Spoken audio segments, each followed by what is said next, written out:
Here at Helmuth Ford, we are a small town dealership with no hassle and no pressure. Retro Antique Tour Fall Edition is coming up Friday, September 20th and Saturday, September 21st. Embark on a shop hop adventure designed for people to discover hidden gems in shops and communities in a well-organized and distinctive antique shopping experience. With participating businesses in Oskaloosa, Pella, New Sharon, Beacon, and Ottumwa. For more information, visit brushbyjude.com and click on the link for the Retro Antique Tour. Or reach out via email at brushedbyjude@gmail.com or call 641-660-2536. The City of Sigourney is accepting applications for a position of full-time certified police chief. All applicants must be currently certified as a peace officer and must meet Iowa Law Enforcement Academy requirements for the position, which requires testing. Salary will range from $65,000 to $75,000 and will be dependent on qualifications and experience. Offer includes a $5,000 sign-on bonus plus a full benefits package. Request an application from the Sigourney City Clerk at 100 North Main Street in Sigourney. Applications and resumes will be accepted until the position is filled. Watch Pekin Panther football live right here this fall on Steve Shetler Media, Facebook, and YouTube with live announcers and an updated scoreboard, plus an area scoreboard to keep you updated on other schools of interest. It's Pekin Panther football live right here on Steve Shetler Media.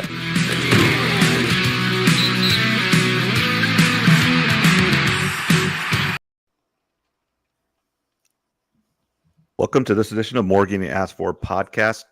A special guest this week.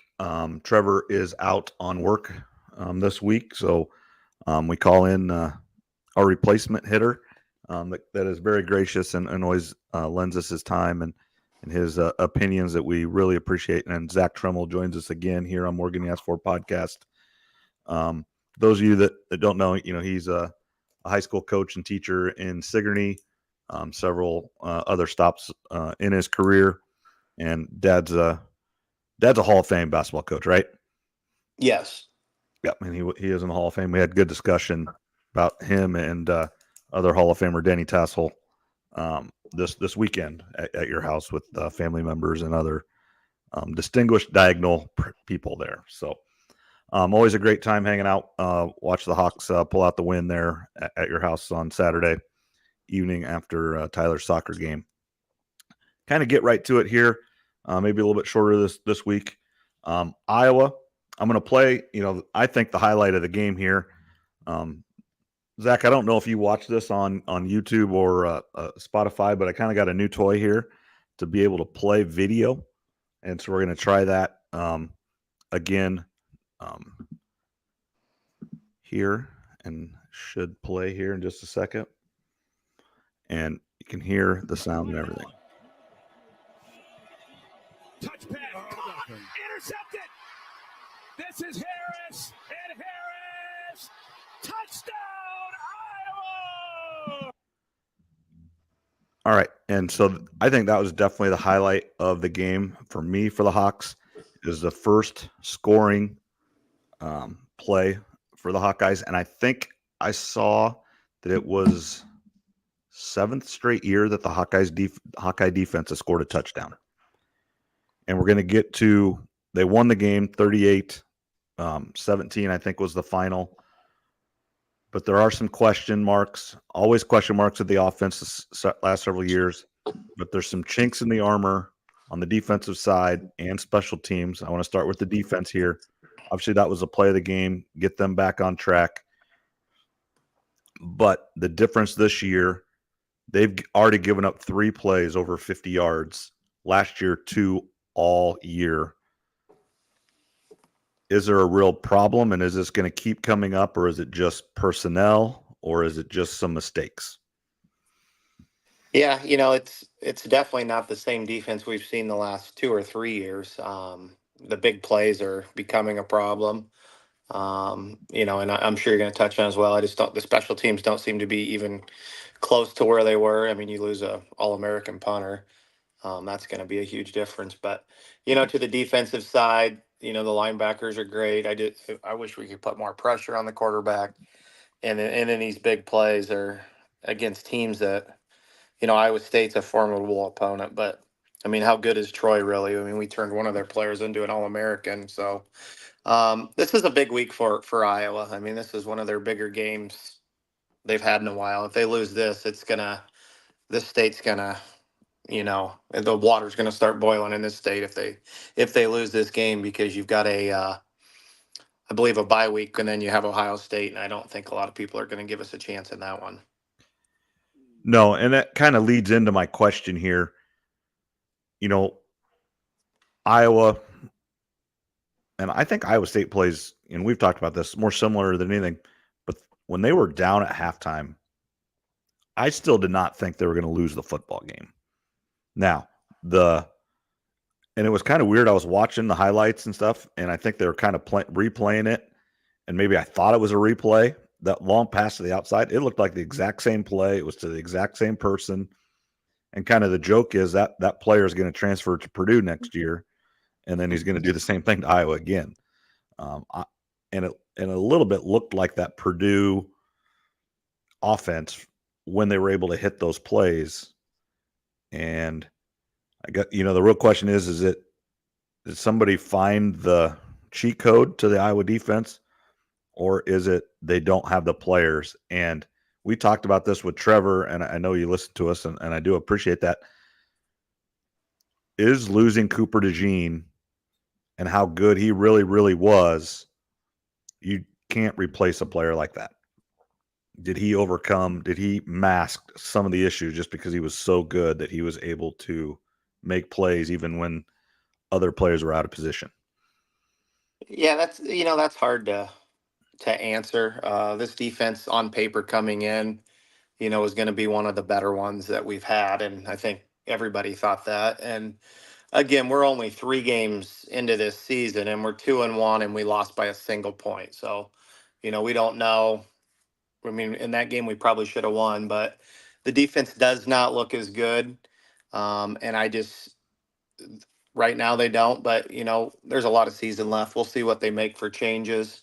But just like every other fan, you kind of over analyze stuff when things don't look like they do. And, our offense is much better, but there's still a lot of griping on that side as well. So it's just, the jury's still out on this team. But like I said, this next game I think is huge just for, Ferentz, it does not care what the public thinks. I can guarantee you that. But it's just huge for the morale for the team, for everybody, because you lose that and you got Ohio State waiting. That's just going to be a tough 2 weeks to deal with. You're staring 7-5, 6-6 if you lose this game. I believe you win this game, everything's still in front of you. The Ohio State game is not going to be easy. Most likely going to lose that one. You want to keep it close, but then you're again back going to be in every other game. But you lose this one, and as you said, it's morale. It's just the fan base. You're going to have 2 straight losses, which doesn't happen very much to Iowa. And I've got a theory here, and I've heard this, and I wish I could credit who it was, but is there something to it this year that teams are, the old thing was you could never go deep on Iowa. They wouldn't let you go deep. They made you do a 10-play drive without messing up. Because the offense is better this year and teams know they might have to take a shot because Iowa's going to score some points this year, unlike they have in the last couple. Is the threat of the offense being better, knowing they have to score, just going to make the defense a little bit worse just because teams are going to have to take more risks than they have? Teams didn't have to take a risk the last few years on offense because even if they didn't score and they had to punt, they knew Iowa wasn't going to score more than 20. Now there's a little bit of worry there where they might score 30. And so you're going to have to score some points against this defense so they take a shot. Whether it works or not, now so far it's worked pretty good for teams. But is that maybe a concern or a reason why that the big plays are happening more, is teams are taking more risk because they have to? Yeah, I mean, this is just me. I still don't think many teams are real scared of Iowa's offense. I mean, I've watched it for 3 games, and I mean, we have an absolute stud running back, but outside of that, there's a lot of the same things I've been seeing for 3 or 4 years. And I don't know, I don't feel like our D line has put the pressure on the quarterbacks either. I mean, when they go deeper, you got to be able to get to them. But I don't know. I mean, the offense is, yardage wise, scoring wise, they are better, but I just don't think there's a lot of teams that are really truly scared of Iowa's offense. And, we're going to find out real fast when you get thrown into Big Ten play. Is this offense really better, or, is it part of who we've played as well? I mean, I'm not sure how good Iowa State's defense is either yet. There's a lot of questions for both teams coming up here, in my opinion, when you get into Big Ten and Big 12 play. Yeah, and Iowa State doesn't get into it till next week. They play another. They have a bye game this week with Arkansas State. And then, really the question that is happening now with the fan base, and it's happened the last few years, and just the struggles.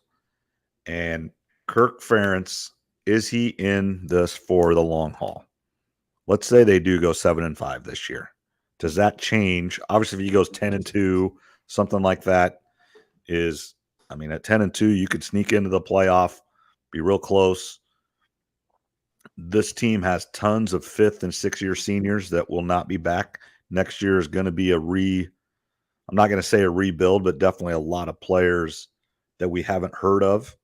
There's a lot of players on this team that we've heard for 3 years. Next year, it's going to be a lot of new players playing in some key positions.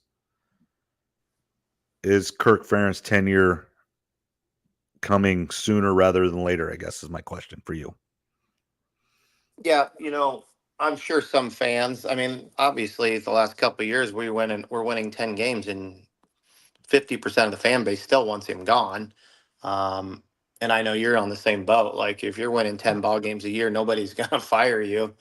And I think he could go win 4 games this year, and he's still not going to get fired after this year. It would be more him stepping away just because he's like, you know what, screw it. I've gave this place everything I've got. I had one bad year or whatever. I don't think they're going to win 4 games. I still think they can, win anywhere from 7-9, maybe 10. But it like I said, my outlook is here. We're going to win 8 to 10 games, and I plan on him being back. I think he had to fire his son last year. That would have been the time to maybe go. But I'm still a Ferentz guy. He's done so much. I mean, I think he's the best coach in Iowa sports history.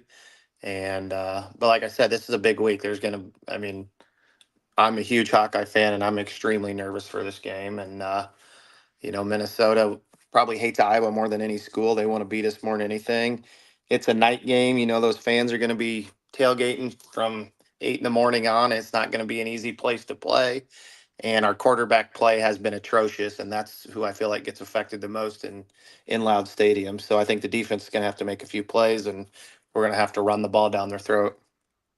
Yeah, Kirk Ferentz is very even keel, but he does not make it any bones about it. He does not like Philip Fleck, as your friend Trent Condon likes to say. We're going to get into that discussion here towards a little bit later in the podcast. But yes, with Iowa, and Minnesota hates Iowa. I mean, they have that chant. I heard someone was saying it as soon as they won last week. As soon as the game was over, they started chanting, "We hate Iowa." And crazy things. I know there's always jokes of what's happened in the Metrodome with Hawkeye fans in bathrooms, and then also Hawkeye fans in 2002 taking down their goalpost and trying to get them out of the Metrodome when the Hawks were undefeated and won a Big Ten championship.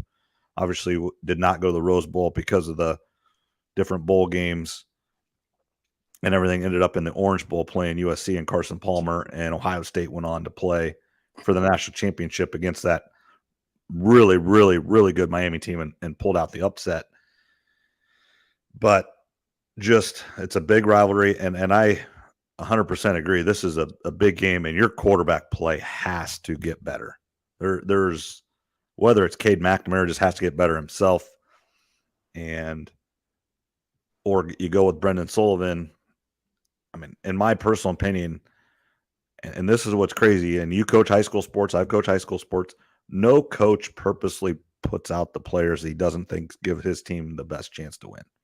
Every coach wants to win the football game, and they're going to play the best players. That's why I have a lot of gray hair, but it just baffles me that people really think they don't play people just because of who they are. I mean, coaches want to win, and to win, you have to play the best players that give you the best chance.